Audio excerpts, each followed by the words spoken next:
देख रहे हैं आज तक आपके साथ मैं हूं अर्पिता आर्या। शुरुआत बड़ी खबर के साथ। इस वक्त बड़ी खबर आ रही मुंबई से, जहां नवनीत राणा की बेल याचिका पर सुनवाई चल रही है। आपको बता दें, उनकी बेल याचिका पर सुनवाई इस वक्त शुरू हो चुकी है।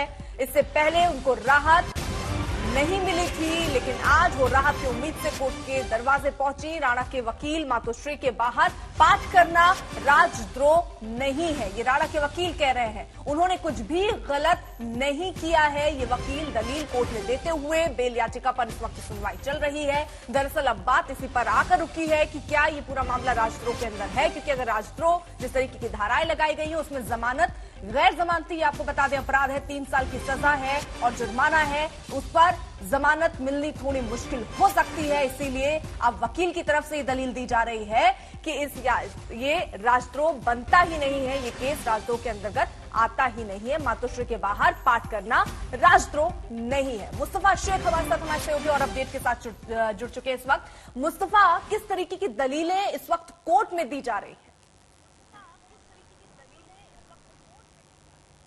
जी बिल्कुल, पहले तो बचाव पक्ष के वकील आबाद पोंडा ने बेल याचिका पर आर्ग्यू किया है। उन्होंने साफ तौर पर, जैसे कि आप बता रही थी, सेक्शन 124A यानी कि सेडिशन अप्लाई होता है या नहीं, उस पर आर्ग्यूमेंट किया है। उन्होंने बताने की कोशिश की है किस तरह से वो हनुमान चालीसा पढ़ना चाहते थे, जो कि एक रिलीजियस प्रैक्टिस है, ना ही कि किसी तरीके का टेररिज्म या देश के खिलाफ कोई आंदोलन। उन्होंने ये भी कहा कि मातोश्री के बाहर जाकर पढ़ना चाहते थे। मातोश्री ऑफिशियल रेसिडेंट नहीं है, चीफ मिनिस्टर का पर्सनल रेसिडेंस है। उन्होंने ये बात भी सामने कही है कि एक अटेम्प्ट नहीं किया उन्होंने बाहर मातोश्री के जाने का, सिर्फ इंटेंशन जताई थी। यानी इंटेंशन और अटेम्प्ट में फर्क होता है, इसलिए दोनों अलग अलग क्राइम है, इसीलिए सेडिशन यानी देशद्रोह का जो चार्ज है वो नहीं बनता है। वहीं पर प्रदीप घरत जो है वो स्पेशल पब्लिक प्रोसिक्यूटर है इस केस में, वो इस वक्त अपना आर्गुमेंट कर रहे हैं और उन्होंने एक एक कर ये पॉइंट बताना शुरू किए हैं कि किस तरह से सेक्शन 124A इस पूरे मामले पर अप्लाई होता है।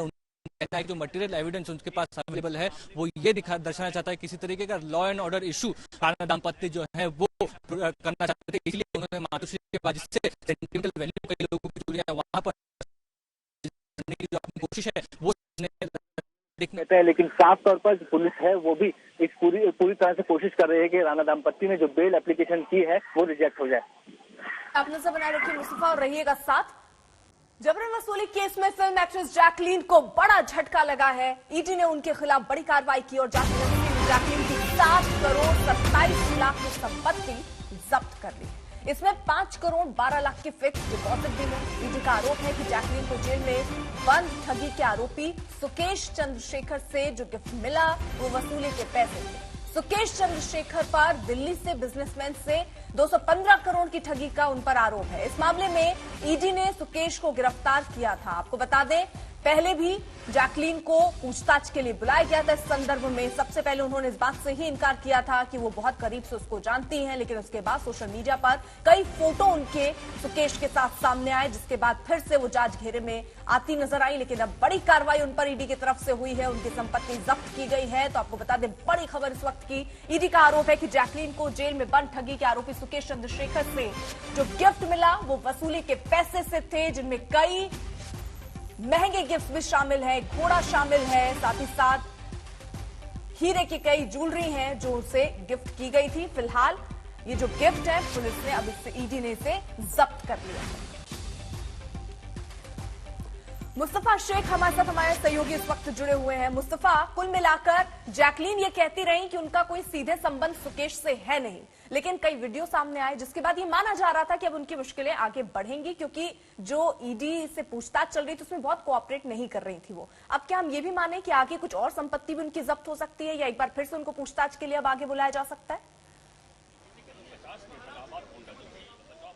देखिए, ये पूरा मामला जो है 200 करोड़ के स्कैम का है। ईडी का ये कहना है कि 5 करोड़ 70 लाख रुपया ये रकम है जो जैकलीन फर्नांडिस को सुकेश चंद्रशेखर से मिली थी। अब सुकेश चंद्रशेखर जो है उसकी जो पूरे खर्च है वो ईडी के स्कैनर में है, इसीलिए जो फिक्स डिपॉजिट था 7 करोड़ रुपए का जैकलीन फर्नांडिस के नाम पर, वो ईडी ने एक तरह से आप कह सकते हैं कि सीज किया है। उनका ये कहना है कि ये प्रोसीड्स ऑफ क्राइम है, यानी कि उन्होंने ये साबित कर दिया है कि कहीं ना कहीं जैकलीन फर्नांडिस का इस पूरे मामले से कनेक्शन है। इसे अभी डिनाई नहीं किया जा सकता। उन्होंने क्या इसमें कोई क्रिमिनल एक्ट प्ले किया है उस बारे में भले ही किसी तरह की शंका हो सकती है, लेकिन प्रोसीड्स ऑफ क्राइम उन तक गया था जिसकी वैल्यू 5,70,00,000 रुपए थी। सुकेश चंद्रशेखर ने ये जैकलीन फर्नांडिस को दिया था, उनके बिहाफ पर स्क्रीन राइटर को भी पे किया था। ये सारी जानकारी सामने आने के बाद अब 7 करोड़ की जो फिक्स डिपॉजिट की संपत्ति है जैकलीन फर्नांडिस की, वो कहीं ना कहीं एनफोर्समेंट डायरेक्टरेट ने जब्त कर ली है और आगे इस केस में और भी कई जो सीजर्स हैं वो हो सकते हैं। लेकिन एक तरह से बहुत बड़ा झटका ये अभिनेत्री के लिए आप मानकर चल सकते हैं कि उनकी जो संपत्ति है वो जब्त की गई है, क्योंकि ईडी का कहना है वो प्रोसीड्स ऑफ क्राइम है। बिल्कुल, तो कुल मिलाकर जिस तरीके की अभी देखिए जब्त यहां पर संपत्ति हुई है, कुछ और यहां पर कदम उठाए जा सकते हैं ईडी के आने वाले दिनों में। मुस्तफा, बहुत बहुत शुक्रिया तमाम जानकारी के लिए। अब बात बुलडोजर पर धर्म संकट की।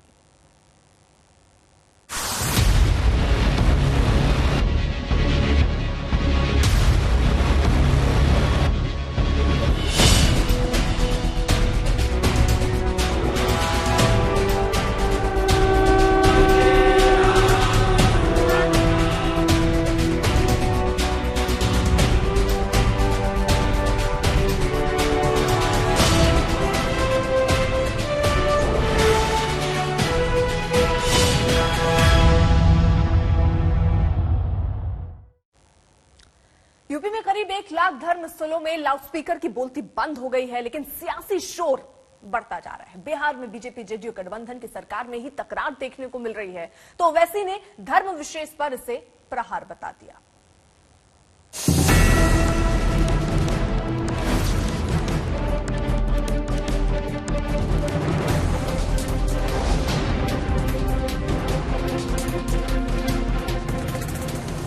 यूपी में लाउडस्पीकर की जबरदस्त लानत मलानत हो रही है।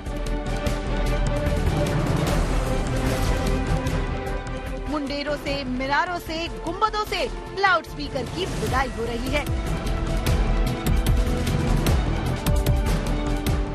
यूपी पुलिस तो हाथ धोकर लाउडस्पीकर के पीछे पड़ गई है, जैसे लाउडस्पीकर नहीं किसी हिस्ट्री शीटर को दबोचना हो।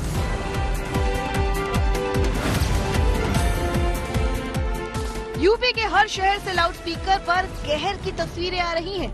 कड़क जोरदार आवाज वाले लाउडस्पीकर तेजी से खामोश हो रहे हैं।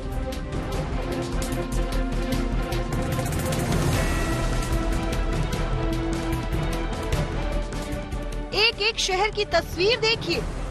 कानपुर के ये लाउडस्पीकर आसमान से जमीन पर उतार दिए गए।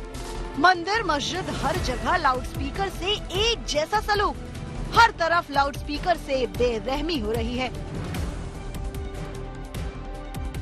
और अब अलीगढ़ की ये तस्वीरें देखिए। यहाँ तो लाउडस्पीकर को चुन चुनकर निशाना बनाया जा रहा है। ड्रोन से ठिकानों की तलाश कर ठिकाने लगाए जा रहे हैं ये बेचारे लाउडस्पीकर।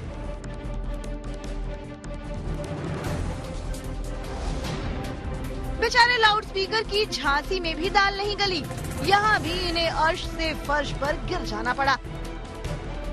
यूपी के किसी भी शहर में चले जाइए, लाउडस्पीकर औंधे मुंह गिरते आपको दिख जाएंगे। मुरादाबाद, फिरोजाबाद, गाजियाबाद, कहीं लाउडस्पीकर आबाद नहीं, हर तरफ आफत, हर तरफ शामत। योगी राज में लाउडस्पीकर का नामो निशान नहीं रहने दिया जाएगा। धर्म के नाम पर शोर करने वाले लाउडस्पीकर की बोलती बंद होकर रहेगी। यूपी में अब तक 58,861 लाउडस्पीकर की आवाज धीमी कर दी गई। 45,773 लाउडस्पीकर को उतारकर हमेशा के लिए खामोश कर दिया गया। यूपी से सटे बिहार में भी लाउडस्पीकर पर सियासत फुल वॉल्यूम पर है। सरकार में बीजेपी के मंत्री जनक राम यूपी की तर्ज पर एक्शन की हुंकार भरने लगे तो मुख्यमंत्री नीतीश कुमार ने कानून का पाठ पढ़ा दिया। दो इफ्तार में नीतीश से गलबहियां करने वाले तेजस्वी भी नीतीश की जुबान ही बोलते दिखे। लगता है बिहार में बीजेपी जेडीयू सरकार में सब ठीक नहीं है। देश का सबसे बड़ा राज्य उत्तर प्रदेश है, तो उत्तर प्रदेश में कानून संगत अगर काम हो रहा है तो उसका असर तो बिहार में जरूर देखने को मिलेगा। बिहार में हटवाएंगे लाउडस्पीकर? बिल्कुल न्याय संगत है, कानून जब आएगा तो बिल्कुल हटेगा। हमको तो लगा कि यूपी में हाईकोर्ट का ऑर्डर है, इस वजह से किया जा रहा होगा। अब बिहार में ये विषय आया नहीं है, जब विषय आएगा तो देखा जाएगा सरकार क्या निर्णय लेती है, क्या कानून लाएगी, उसके बाद ही नाम कुछ जो है प्रस्ताव रखेगी। लाउड स्पीकर जितना डाउन हो रहा है, सियासत उतनी ही लाउड हो रही है। ओवैसी इसे धर्म विशेष पर टारगेट बता रहे हैं, तो महबूबा मुफ्ती धर्म निरपेक्षता पर चोट करार दे रही हैं। क्या लाउड स्पीकर क्या सिर्फ मस्जिद पर लगता है? किसी और दीगर इबादतगाह पर, रिलीजियस प्लेस पर नहीं लगता है लाउड स्पीकर? क्या सिर्फ रमजान में या सिर्फ अज़ान में लाउड स्पीकर इस्तेमाल होता है? क्या दूसरे मजहब के त्योहारों में इस्तेमाल नहीं होता?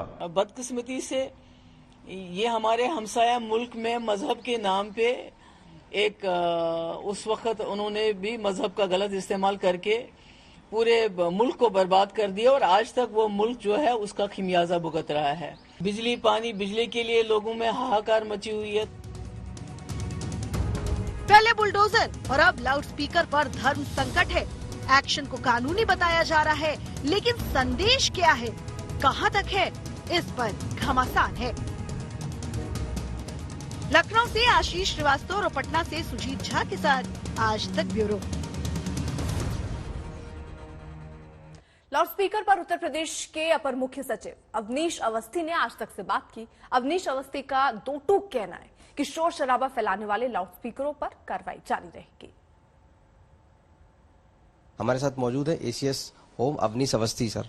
सर, आज 30 तारीख है, अभी तक कितनी कार्रवाई हुई है और आगे की क्या स्ट्रेटजी है? देखिए, लगभग 45,000 से अधिक, 46,000 से अधिक जगहों पर लाउडस्पीकर उतार लिए गए हैं, आज सुबह की जो रिपोर्ट है, और 58,000 से अधिक स्थानों पर लाउडस्पीकर को वॉल्यूम को कम किया गया है। यानी 1 लाख से अधिक स्थानों पर जो है ये कार्रवाई हुई है, और स्वेच्छा से हुई है, सहयोग से हुई है, संवाद से हुई है। मंदिर हो, मस्जिद हो, गुरुद्वारा हो, चर्च हो, बेसिक उद्देश्य यह है कि कोर्ट का आदेश है, कानून है कि आप परिसर में जो है अपने स्पीकर्स लगाएं श्रद्धालुओं के लिए, लेकिन परिसर के बाहर आसपास के क्षेत्रों में साउंड का जो है रिस्ट्रिक्शन पहले से है, नियमों का पालन करना है, वो किया गया है। अभी 2 वीसीज माननीय मुख्यमंत्री जी ने की, उनका ही निर्देश था कि पहले सीनियर ऑफिसर से कि आप धर्म गुरुओं से संवाद बनाएं। 40,000 से ज्यादा धर्म गुरुओं के साथ संवाद बनाया गया, हर जिले में, हर थाने में संवाद बनाया गया, और फिर उसके बाद दूसरी वीसी उन्होंने डाउन द लाइन तहसील तक जो है क्षेत्राधिकारी और एसडीएम के स्तर तक बैठक की है। उसी का नतीजा है कि ये जो संवाद बनाकर काम हुआ है, सभी जगह लोगों ने स्वेच्छा से अपने लाउडस्पीकर उतारे हैं। कई धर्मगुरुओं ने जो है सोशल मीडिया पर भी अपनी अपील की है, और कल अलविदा की नमाज बहुत सकुशल संपन्न हुई है। प्रदेश में हमारा प्रयास पूरा होगा कि कहीं भी कोई कठिनाई ना हो, किसी भी धर्म का कोई भी त्योहार हो उसको बहुत खूबसूरती से धूमधाम से मनाया जाए, लेकिन जो भी व्यवस्था है उसके अनुरूप बनाया जाए। लाउड स्पीकर पर घमासान सिर्फ महाराष्ट्र में नहीं, कई राज्यों में मचा है। लाउड स्पीकर के साथ साथ बुलडोजर इस सियासत को और तीखा बना रही है। सत्ता पक्ष और विपक्ष एक दूसरे पर हमलावर है। सुप्रीम कोर्ट के कई जजमेंट्स हैं। कौन से सुप्रीम कोर्ट के हर जजमेंट को आप इंप्लीमेंट कर रहे हैं? और क्या लाउड स्पीकर क्या सिर्फ मस्जिद पर लगता है? किसी और दीगर इबादतगाह पर, रिलीजियस प्लेस पर नहीं लगता है लाउड स्पीकर? क्या सिर्फ रमजान में या सिर्फ अज़ान में लाउड स्पीकर इस्तेमाल होता है? क्या दूसरे मजहब के त्योहारों में इस्तेमाल नहीं होता? तो देखिए, मुल्क में एक माहौल जो बनाया जा रहा है ना, वो ये माहौल ये है कि मुसलमानों के खिलाफ नफरत पैदा की जाए, मुसलमानों के खिलाफ ये बावर किया जाए हमारे हिंदू भाइयों और बहनों को कि मुसलमानों से खतरा है आपको, इस्लाम से खतरा है आपको, अज़ान से खतरा है आपको, हिजाब से खतरा है आपको, गोश्त से खतरा है आपको, मुसलमानों के वजूद से आपको खतरा है। तो अगर इस तरह की अगर पॉलिटिक्स बीजेपी और संघ परिवार कर रही है, तो देश के जिम्मेदारों को समझना पड़ेगा, देश के नागरिकों को ये बात को समझने की जरूरत है। मेरा बोलना यह है कि सिर्फ रमजान आते ही, रमजान शुरू होते ही इन तमाम कंट्रोवर्शियल चीजों को उठाया जाता है और उसके बाद वो इशू खत्म हो जाते। मेरा बोलना यह है कि मुसलमानों की हर चीज से नफरत पैदा करने की कोशिश की जा रही है, बल्कि बीजेपी और संघ परिवार ने मुसलमानों पर ऐलान जंग कर चुकी है। जो नॉइज पोल्यूशन है, इसका कानून और इसका जो कड़े नियम सभी राज्यों में भी बने हुए हैं, केंद्र के भी हैं, कोई आज के नहीं है, कोर्ट ने भी इसमें फैसले किए हैं। मुझे नहीं लगता कि ये भोपू कंपटीशन जो चल निकला था इस देश में, कि तुम्हारे भोपू से हमारा भोपू ज्यादा तेज बोल रहा है, ज्यादा शोर मचा रहा है, और इसलिए किसी का 1-2 भोपू लगा है तो उसने सामने जो है वो 10 भोपू लगा दिए। अब ये भोपू जो है किसी की धार्मिक आस्था के प्रकटीकरण का प्रमाण नहीं हो सकता। आप जो है वो भोपू कंपटीशन में लगे हुए हैं। आपको लगता है कि आपका भोपू अगर ज्यादा तेज बोलेगा तो दूसरे का जो है वो कम बोलेगा, तो वो आप 30 मार खाएं। और इसलिए जो आपने आदित्यनाथ जी की बात की, योगी आदित्यनाथ जी की, उन्होंने इस काम की शुरुआत खुद अपने यहां से की, और उसके बाद आपने देखा होगा कि वहां मंदिर हो, मस्जिद हो, ज्यादातर जगहों पे खुद स्वतः लोगों ने इस अपने को भोपू कंपटीशन से अलग किया। और देश भर में होना चाहिए। मैं तो कहता हूं, बहुत दिनों तक मैं तो तमाम लोगों के, मुंबई के या और जगहों के लोग तमाम शिकायतें करते थे कि साहब ये भोपू कंपटीशन चल रहा है, सुबह जो है 4 बजे से 5 बजे से शुरू हो जाता है, हमारी दिक्कत आती है। वो कई ऐसे महत्वपूर्ण मुझे याद आते हैं कि लोगों की शिकायतें हुआ करती थी, लेकिन आज की तारीख में लोगों ने स्वतः अपने आप इस बात की जरूरत को महसूस किया और समझाए। जहां पर मंदिर के सामने इलीगल एंक्रोचमेंट था तो मंदिर के जिम्मेदारों को कहा गया कि बुलडोजर नहीं आएगा, आप निकाल दीजिए, और मस्जिद के सामने था तो आपने बुलडोजर लगाकर तोड़ दिया, जिसका आपने अभी जिक्र किया। हम वहां पर गए थे उस मस्जिद में, वहां पर एक खबर थी, खबर को आपने डेमोलिश कर दिया। खबर के सामने एक मंदिर थी, माशाल्लाह से आज भी इंटैक्ट है वो। इसीलिए तो मैं कह रहा हूं कि बीजेपी मुसलमानों पर एक जंग का ऐलान कर चुकी है और कलेक्टिव पनिशमेंट देना चाहती है मुसलमानों को। कौन से कानून के तहत आपने इसको तोड़ा बगैर नोटिस दिए, बताइए। मैं तो आपको दिल्ली म्युनिसिपल कॉर्पोरेशन एक्ट 1957 का हवाला दे रहा हूं, मैं आपको दिल्ली डेवलपमेंट अथॉरिटी 1957 का हवाला दे रहा हूं, सुप्रीम कोर्ट के कई जजमेंट्स का हवाला दे रहा हूं। अरे भाई, इस देश का जो बुनियाद है ना मैडम, एडिफेस है, वो रूल ऑफ लॉ है, फंडामेंटल राइट है, उसकी धज्जियां उड़ा देंगे आप। अगर पत्थर फेंके गए तो आप अरेस्ट करके कोर्ट में सजा दिलाइए, और अगर कोर्ट सजा देगा तो कोर्ट कहेगा इसकी दुकान भी तोड़ दो, इसका घर भी तोड़ दो। भाई, अदालत है तो किस लिए है? पुलिस अगर है तो किस लिए है? सरकार जज, जूरी, एग्जीक्यूशनर का काम करेगी। क्या देश के प्रधानमंत्री चीफ जस्टिस ऑफ इंडिया भी बन चुके हैं? क्या देश के प्रधानमंत्री पुलिस के पावर्स भी ले चुके हैं? और देश के प्रधानमंत्री कहेंगे कि असदुद्दीन ओवैसी देश के लिए खतरा है, उसको गोली मार दो, तो क्या गोली मार देंगे? ये क्या इंक्रोचमेंट आपका सेफ इन्वेस्टमेंट है क्या? कि साहब हमारा इंक्रोचमेंट जो है वो सेफ इन्वेस्टमेंट है और जो उनका इंक्रोचमेंट है वो अनसेफ है। जहां इंक्रोचमेंट होगा, मंदिर मस्जिद और इसकी बात नहीं हो रही है, जहां होगा कानून के तहत कार्रवाई होगी। अब दिक्कत ये होगी कि इंक्रोचमेंट पे भी कम्युनल तड़का लगाने की कोशिश होने लगी, उसको भी जो है वो कम्युनल चश्मे से और नजरिए से देखा जाने लगा। उसको भी बताया जाने लगा कि साहब ये इंक्रोचमेंट मुसलमानों का क्यों हट रहा है, हिंदुओं का क्यों नहीं हट रहा है, हिंदुओं का क्यों हट रहा है, मुसलमानों का क्यों हट रहा है। कोई डरे कौन लोग हैं? डरे वो लोग हैं, खासतौर से अगर आप देखें 8 सालों का इतिहास, कि जो लोग कि हर 6 महीने 4 महीने के इंटरवल पर चिट्ठी लेकर के और घूमने लगते हैं कि साहब इस देश में ऐसे ही शुरता हो गई।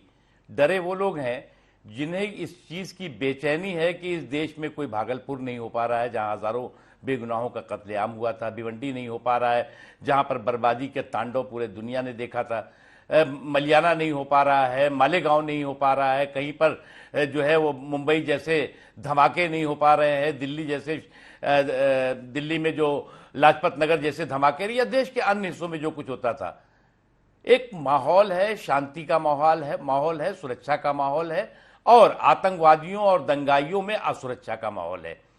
बनारस हिंदू विश्वविद्यालय में मचा घमासान कल अगले चरण में पहुंच गया। छात्र कल गंगाजल से वीसी आवास का शुद्धिकरण करने पहुंच गए और वीसी को बीएचयू छोड़कर जाने के नारे लगाते दिखे।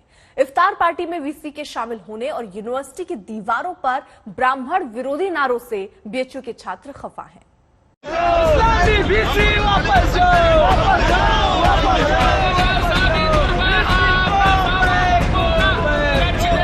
छात्रों का हुजूम है,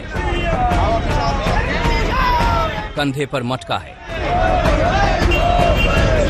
और मटके में गंगाजल और सामने बीएचयू के वाइस चांसलर का आवास। गेट पर और दीवारों पर गंगाजल के छींटे मारे जा रहे हैं। और छात्रों की जुबान वीसी का नाम लेकर गुस्से की बौछार कर रही है। बीएचयू छात्राओं का गुस्सा इतने पर नहीं थमा। वीसी आवास के सामने ही बैठकर कई लोगों ने सिर भी मुंडवा लिया। अभी तक गिरफ्तारी नहीं हुई है। इसके खिलाफ में हम लोगों ने यहाँ जो है बाल छिलवा करके और बाल मुंडन करवा करके हम लोगों ने एक विरोध जारी किया कि कब तक प्रशासन, जिला प्रशासन, बीएचयू प्रशासन सोया रहेगा। शुक्रवार रात खड़ा हुआ ये बखेड़ा दरअसल लगातार 2 दिनों तक हुए विवाद की अगली किश्त थी। पहले वीसी का इफ्तार पार्टी में शामिल होना, फिर यूनिवर्सिटी की दीवारों पर ब्राह्मणों और कश्मीर को लेकर आपत्तिजनक टिप्पणियां लिखे मिलना। छात्रों का आरोप है कि वीसी सुधीर जैन के शह पर बीएचयू का इस्लामीकरण किया जा रहा है। आज उनकी कुत्सित बुद्धि को शुद्धि करने के लिए हम लोगों ने गंगा जल से मंत्र को अभ्यंतरित करके और हम लोगों ने छिड़काव किया ताकि आपकी बुद्धि शुद्ध हो, आपके अंतरात्मा पवित्र हो और आप सार्वभौमिक रूप से काशी हिंदू विश्वविद्यालय की मान मर्यादा प्रतिष्ठा को बनाए रखने और यहाँ पे अमन शांति कायम रखने की स्थिति बनाए रखें। अप्रैल के महीने में इफ्तार, अजान और लाउडस्पीकर को लेकर करीब करीब देश भर में कई विवाद खड़े हुए। बीएचयू में मचा बवाल भी उसी सिलसिले का एक हिस्सा है। मदन मोहन मालवीय ने शिक्षा के जरिए समाज का दिलो दिमाग शुद्ध करने का सपना देखा था, लेकिन करीब 100 साल बाद उनके सपनों की इमारत ही गंगा जल के हवाले हो रही है।